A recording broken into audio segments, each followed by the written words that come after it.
Okay, good morning. Thank you so much for joining us today. I just left a very informative briefing with Buffalo ICE officials to discuss how their operations have changed under President Trump's new executive orders.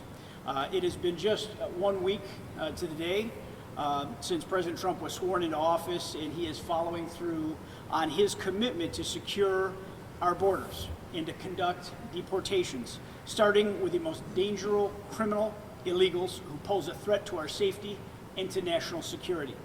The country of Colombia tried to deny the return of their citizens this week. And President Trump showed the world that he means business, and within 6 minutes, the president of Colombia announced that he is back down and would allow the repatriation of Colombians that came to this country illegally. This is exactly what strong leadership looks like. This is about the safety and the sovereignty of the United States of America, and it's what the American people demanded when they elected President Trump back to the White House and gave Republicans control of both houses of Congress. From moving active duty troops to the border, to targeted raids of violent criminals, to enhanced vetting for visa applications, to reinstating the Remain in Mexico policies. This is bold and decisive action, and we need to get this crisis under control. These are common sense policies that prioritize the safety of American citizens. That is our #1 priority as elected officials. It is deeply disturbing, if not unsurprising, watching the hand-wringing by elitists in the media and the Hollywood elite. And you have to ask yourself the simple question: do you stand with public safety? Do you stand with the rule of law, American sovereignty, stopping the scourge of fentanyl in our streets and our communities? Or do you stand with the cartels who have made billions exploiting the weaknesses at our borders? We have allowed them to grow into a behemoth, smuggling drugs and human trafficking operations. And it takes tremendous resources to undo the damage that we've seen in the last 4 years and to truly make our country secure once again. It defies common sense that as a nation, we allowed this to happen. Criminal illegals are hiding in plain sight. Some quietly planning terrorist attacks, like the Afghan national who was thankfully thwarted before he was able to execute his plans on Election Day. Gang members, rapists, child abusers, drug dealers, some of the worst criminals that you could imagine, exploiting our nation's lax immigration policies that we had in the last 4 years. We witnessed the horror of a young, innocent American, Laken Riley, murdered by an illegal immigrant who was arrested for abusing a minor right here in the state of New York. But instead of being deported, was shielded by government officials who care more about a woke leftist political agenda than the safety of our fellow Americans. That killer was let to go free. He went to Georgia and killed Laken Riley, a college student just trying to live her life. The officials that enabled that have Laken's blood on their hands, and there's dozens, if not hundreds, of stories like that across the country. We don't even know the true number of people who have illegally crossed our border because the Biden administration was not honest. But it's upwards of 10 million people. I've seen estimates it could be as many as 20 million people. There are an estimated 759,000 illegal immigrants residing in New York City alone. New York and its sanctuary policies have been a magnet for illegal immigrants to take advantage of taxpayer-funded housing, taxpayer-funded meals, taxpayer-funded health care, and even debit cards given to people because they chose to come here illegally. New York citizens are struggling to make ends meet under the highest taxes in the nation, the most burdensome regulations. But Governor Hochul and legislative Democrats, they dedicated more than $2 billion in state spending on illegal migrants. But what's even worse is that the sanctuary policies of New York are gravely jeopardizing safety. Of the more than 700,000 illegals in New York, an estimated 58,000 of them are either convicted felons or facing criminal charges in our state. And thanks to the green light law, the law that Kathy Hochul enacted with support of the majorities in the state legislature to give driver's licenses to those that come to this country illegally, those individuals are shielded from detection by federal law enforcement like Buffalo ICE. And the cooperation from the DMV and local law enforcement is prevented with federal law enforcement officials. They will not allow federal law enforcement to access the database of license plates. It's unconscionable. There's only a small handful, if not 2 or 3 states in the country that have these shields in place. These federal agents' lives are being put up in the air every single day, and I heard that from the U.S. Customs Patrol when I visited with them last year, and I heard it loud and clear today in my meeting with Buffalo ICE. The biggest barrier to the enforcement of this mission is New York's green light law. It needs to be repealed. Governor Hochul is putting the community in danger by not allowing federal officials to run New York State DMV databases. Period, end of story.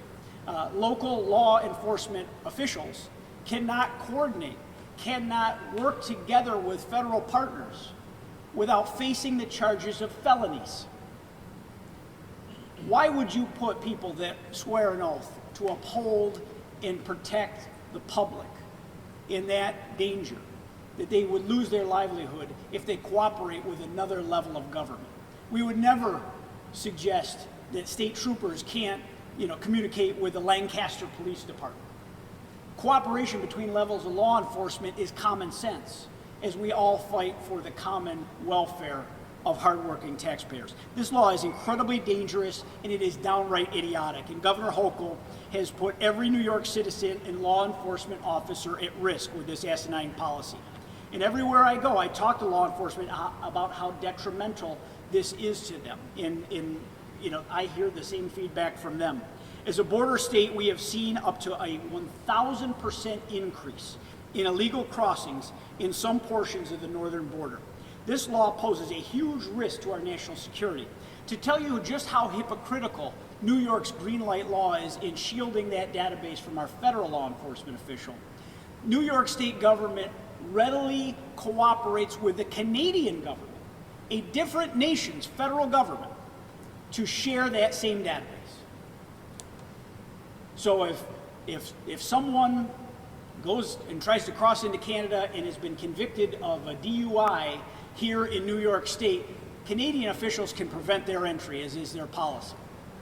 So you have a state government cooperating with a foreign government, but not our own federal government. And that's why I've signed on to legislation and working hard with Congresswoman Claudia Tenney to discuss federal funding for New York State unless it cleans its act up and gets this dangerous provision off of the books. In 2024, agents at the Swanton sector of our U.S. Border Patrol that covers more than 200 miles from Maine to the St. Lawrence River apprehended more than 19,000 illegal migrants from 97 different countries, including over 300 suspected terrorists. What I learned today with Buffalo ICE is that most of the national security risk apprehensions have been on the northern border, not the southern border. And that's something that we all, as people here in Western New York, need to keep in mind. That there are, we have our great partner to the north, Canada, who has much different immigration laws. It is far easier to get into Canada than the United States, even before January 20th. And it is not the best element that always comes in with the intention to come into the United States. I recently sent a letter along with 4 of my Republican colleagues in the New York delegation urging Governor Hochul to repeal the provisions of the green light law that restrict cooperation with law enforcement. And I'm going to do everything I can at the federal level to bring attention to just how dangerous New York's sanctuary policies are. They've always been dangerous, and we are now highlighting on a daily basis just how dangerous they are is the criminal element that have come into this country illegally are being apprehended, and the White House has done a very good job detailing what crimes that these people committed. And we have many of the people that have been apprehended that have endangered the welfare of children, I mean, you have murderers, you have rapists, and massive drug dealers. You have human traffickers. And as a member of the House Oversight Committee, we just yesterday announced an investigation into the policies of sanctuary jurisdictions like New York and how they're threatening public safety. We are going to be holding a hearing on February 11th, where we are going to continue exposing how the leaders of these sanctuary jurisdictions are protecting criminals over law-abiding citizens. In the coming weeks and months, we will be working hand in glove with the Trump administration on sweeping legislation that will address this crisis and put it into law so that future administrations cannot undo it with a swipe of an executive order. I want to once again thank the men and women in uniform, from our Border Patrol agents to our local law enforcement officials who just want the tools to do their jobs, and especially those officers in the Buffalo ICE office that I had a chance to meet with today. It is a new day in America, and ladies and gentlemen, we have the back of our law enforcement once again in this country under the federal leadership. The rule of law of our nation's safety are once again paramount. Thank you, and I will take any questions that you have. Dave McKinley, Jail 2 News. Yeah, were they able to brief you on any actions taken locally this morning? I learned a lot about actions that are going on a regular basis. You know, a lot of that's been detailed and released. I mean, the Trump administration has released specific cases when they find specific criminals that have been apprehended and taken into detention and are being prepared for deportation. What did they share with you about what may have happened in Buffalo this morning? I would let them release the specifics. Okay. Well, you could feel free to reach out to them and their public information officers. You got some information you're not willing to share. Okay. Yeah. Kristen. We're just having a hard time getting in touch with ICE Buffalo, so is there anything that you can share regarding what? This is an ongoing. There's, in broad strokes, there's an ongoing mission to go out of their way to get the people that are convicted criminals and people that are posing a national security risk. That is what the mission is. I know there's some stations in town here that have gone out of their way to talk about school raids and things. That is not happening. That is absolutely not happening. That is not the mission that is being executed right now. They were very crystal clear about that with me. There is a effort to go. These are parents of children. These are family people. They're members of our community that are doing this job. And they are there finding the worst of the worst to get them off America's streets. And that's going on across this country right now. There are reports across the country of, because this is going on, citrus fruit being unfit, people not showing up for jobs at restaurants. And at least the question, and I wanted to ask you, are you getting feedback from like dairy farmers and No. things like that say, hey, our None. workers aren't showing up? Zero. Most of the farm workers in this state are part of the H-1 visa program, and they are vetted. And that is, and we want our dairy farmers aren't, unfortunately, despite our efforts so far, and we're going to keep working on that, is expanding that visa program so that we can get vetted migrant labor into the dairy industry, because right now it's only for seasonal picking, and it's for seasonal agriculture. We would like to have a year-round migrant workforce that's vetted, so we know who comes in, who's here to do the work, and then they leave when they said they were going to leave, and we can keep track of it. Those people are not subject to this. These are people that are convicted criminals and that pose a national security risk. And that's what these officers are doing. They're doing it in real time, and they're getting the job done. Yes? I know this crackdown on immigration does have people who are legal immigrants, whether it be refugees who for the H-1B program. Refugees are a totally different class. They are here. They have legal status because of the fact that they are refugees. This is not what is happening here. Are you also then meeting with groups of people or groups that represent people who are here legally to figure out how to support them? I'm not quite sure what support they need at this point because there's no refugees that are being apprehended.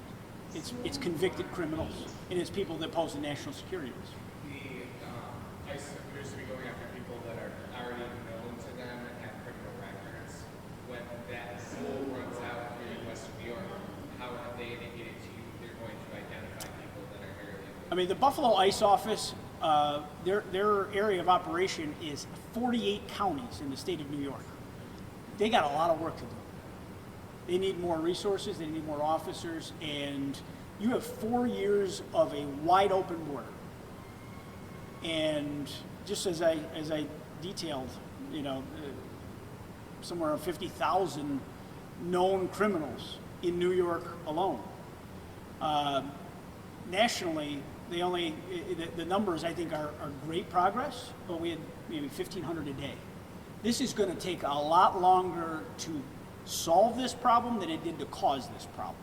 And it's going to be expensive, it's going to take a lot of resources, but it's critically important to the safety of our country. I mean, several of you were there with me when I spoke in front of the courthouse last summer, when the Peruvian killer was apprehended in Endicott. In this office, apprehended that. It was a detailed manhunt because he was wanted in Peru for 23 murders. He had every face of his victims tattooed on his body. And you know what these officers told me today, and one of them was on the apprehension, that he laughed in their face because he didn't think that the laws applied to him. And he came here on a plane with a ticket, just like anybody else, and no one checked anything. I mean, that's what's been wrong with the way this country's run in the last 4 years, and we're solving that problem day by day here. Yes? Congressman, just to be clear, ICE agents are not going into schools and rounding They're up not children. going into schools. There's no women. There's no children. This is a mission to apprehend convicted criminals and those people that are thought to be creating a national security risk to the country. I mean, just like I detailed earlier, over 300 people on the terrorist watch list at the northern border. I mean, there are terrorists here in the United States that have come through due to this border crisis. We have to eliminate this terrorist element. And other noise that you're hearing, this mission is clear. It's about the criminal element, and it's about those that pose a national security risk, period. Going back to the northern border, you're saying how many people are going to be lost. And I think you said it's bad people, or it's just people in general. Are they sneaking? Illegal crossings. Okay. Are they doing this as non-border crossing area, like through the woods? I don't think that they come here to the Peace Bridge and hand their driver's license. I don't think. They're not coming across the Peace Bridge. I'm not saying none have. I mean, that's what we know has come here Point of my illegally. question is, you come back from getting like Chinese food at the Peace Bridge, you drive over and you stop here, you check on our side. Isn't that on us then, with the amount of people getting in? Isn't that on? Well, there's also, if you look at our northern border, we have 4 bridges here. Yeah. There's a whole lot of place that doesn't have any bridges. And you can walk across the Is northern that what border. you're saying? Is that The how they- northern border as a whole. Yeah. Now, that's obviously a very long, unsecure border when you get to the landlocked parts. So I guess the point of my question, Congressman, are they generally sneaking through the woods in Minnesota? Is that how they- You have groups of people that are harboring the situation. You know, I'm not going to point fingers, but you could go do your research. There's a lot to unpack here, but the border on the north and the south is going to be secured. Period. And anyone that stands in the way of that is going to have to answer to that. And I think you've seen a collaboration across the federal government. I was very heartened to hear from our officials here at ICE how this is a all hands on deck exercise. FBI, ATF, DOD, all the departments of the federal government working together for this mission. I saw Secretary Hegseth put out footage of Chinook helicopters going to the southern border, bringing troops to help that mission, to secure that border, to prevent further entry. But you have to cauterize the wound before you can take care of everything that needs to happen here. It sounds like Kristen? Congressman, have you heard of any individuals in Western New York who have been detained that don't have criminal records? Have you been hearing reports about that in different states? And if so, No. how does ICE justify that? No, I haven't heard that at all. I haven't heard anything of that. I mean, you got to be careful on social media. it sounds like nationally there hasn't been an uptick in the actual deportations yet. People are being held in custody due to the process of actually. Every case is different. Some have to, it has to run its course, but, the detention center in Batavia, it's filling up fast. I mean, there's a lack of bed space. I mean, and that was some of the thing that we talked about with the resources that are available. And I know that some of our local law enforcement, with their jails, partner with our federal officials and have contractual arrangements to do some of that detention. But again, this is once that process plays out. Some of those ones that you saw deported right away, those were ones that were ready to go on day one. That these ICE officials have had their hands tied behind their backs for 4 years. And, because they're federal employees, they couldn't exactly go out and bring that, public. But now with an administration and a Congress ready to cooperate with their mission, which is securing this country from people that have come here illegally and that are breaking the immigration laws of the United States of America, they can be much more forthright, because their boss's boss isn't putting a gag order down saying you can't even enforce the laws on the books. And that's been the problem. We've had laws. The laws haven't changed. We're just now putting them back in enforcement. Have you heard about any other planned raids that ICE is publicly? I don't think that they would announce a raid ahead of time. If there was a raid going on, that's something that they would do everything they could to make sure their officers are safe. You announce something like that in advance, it kind of defeats the purpose of a raid. So before you go, is there anything you can flush out for us as far as details? We have a lot of questions on this federal funding for these impacted student loans, cultural organizations, infrastructure. What is this all about? We're reviewing the memo right now and trying to figure out what the impact is. But I think the president was pretty forthright when he said that we're going to examine all elements of the federal government. The Biden administration tried to shovel money out the door in the last month of the term at a frenetic pace that had not been seen in generations. I assume some guidelines will be unpacked as the day and the week go on, but these federal grants don't come fast, and they usually come in one chunk. So if money has been delivered, it's not like they're scooping it out of bank accounts, but additional payments are on hold for right now. Can you do that? Because I always was taught that you guys hold the purse strings. We appropriate the money.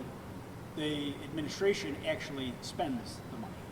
So once the funds are allocated, the agencies will then distribute the funds.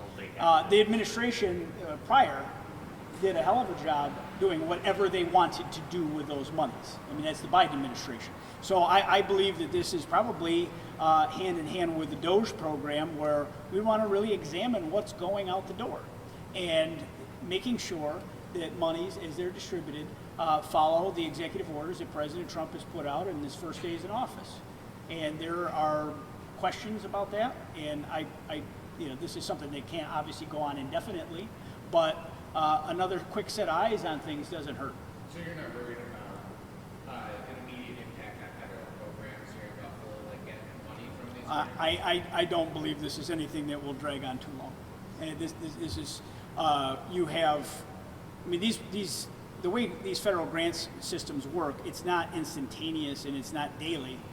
It's periodic payments, if not one-time payments, to these different programs. Obviously, there's important research projects going on. We want to see these things move along, and we'll certainly be advocates for organizations within Western New York and our district on those important funding sources. But right now, I think he's just paused additional monies going out the door, and there will be agency and departmental review of those monies and how they've been allocated or expended. Because remember, I don't believe the Trump administration has been issuing grants yet. So he is putting cabinet officials in place that need to be confirmed by the Senate. And a lot of this is spending that was done on an agency level, and decisions were made on the grants by the departments, not by Congress. Monies are just allocated broadly to the departments. The departments then prioritize how they're aimed, unless it's specific and statutory. So I think it's important to put those reviews in place to see that everything's in line with the priorities of the administration. Is there any concern there since federal funding comes through suicide hotline, cancer research? I don't believe the suicide hotline is going to run out of money today. So, no, these things don't. These funding sources don't function like that. It's not like daily injections of cash. These things are generally annual or semi-annual payments. So I don't believe that any of these organizations are in short-term danger in any way. Senator Schumer was here yesterday talking about the bird flu, the price of eggs.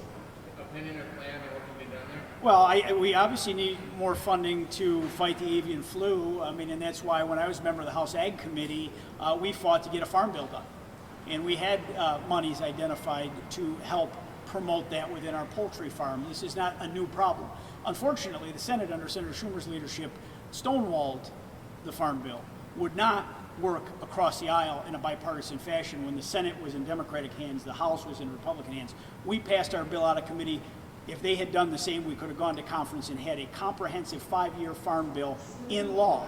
Now, unfortunately, because the Senate Democrats would not put their product out, we couldn't enact the farm bill. We're on a 1-year extender at past year's levels, and we have to start from scratch on the farm bill. And that is a real detriment to our farmers that the Senate would not work on a farm bill when there was a Democrat in the White House. House Republicans were ready to do business, but they wouldn't reach across the aisle and do that. And obviously, things will be different now. But our, America's egg producers, they need a lift here. I mean, this bird flu is a concern. I mean, I saw reports out of Long Island that the last duck farm there had to unfortunately eliminate their entire amount of ducks, and you're hearing more and more stories about this. And people, if there's scarcity of eggs available, there's going to be, unfortunately, an increase in prices. But we could have had a 5-year farm bill done. The House product passed out of committee with bipartisan support. 5 Democrats joined with the Republicans on the committee to pass it out. All they had to do in the Senate was pass theirs out of the Senate Ag Committee, and we could have done business. I mean, I had priorities for our district. I had 7 bills in the baseline of that text, several of which Senator Gillibrand was the co-lead on it on the Senate side. It was bipartisan. There were so many bipartisan wins there that people on both sides of the aisle could agree on. They refused to get the job done in the later part of last year, and it didn't have anything to do with the results of the election. They just didn't do their work or thought that they'd get a better deal in the future, and unfortunately, they're not at the leadership table anymore. So get back to the freeze, and I apologize. Are the student loans okay? That's what people are going for right now. They're applying. We are unpacking and figuring out, what this memo exactly means. But we can certainly communicate with you as we know more if it affects student loans or not. I am not aware yet on how exactly it will be executed. You'd be a little concerned if it did, right? Well, obviously, our students need to, go back to school. I know the spring semester has started. Most of those students would have probably already had those loans in place to pay that tuition. This might be the right time to do that if they've already got their student aid and student loans in place, because they wouldn't be students right now, but for that. But before we get into the next school year, that would be an issue that would obviously have to be there. I don't believe this will be a long-term problem. I think this is a review.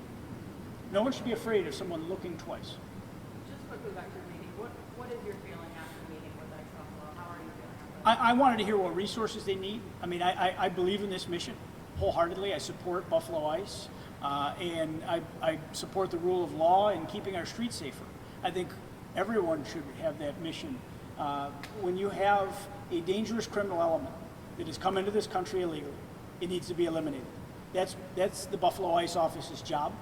That is what our law enforcement officers should be there to do, is to protect all of our families and theirs.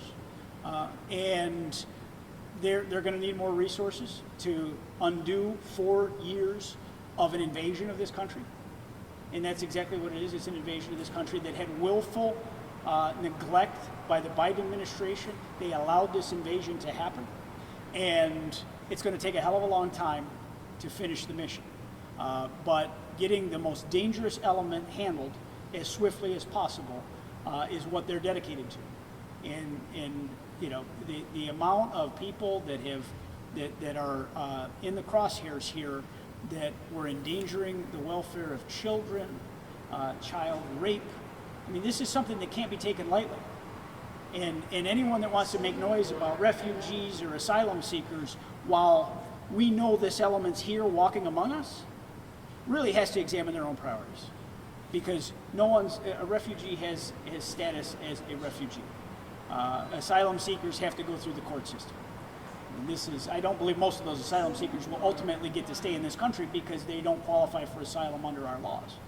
But the Biden administration rubber stamped all the paperwork, let anyone that wanted to claim asylum claim asylum. But this criminal element, convicted criminals, and those that pose a national security risk, they have got to be removed from this country. Buffalo ICE is getting the job done, and I support them wholeheartedly. So thank you all very much for your time.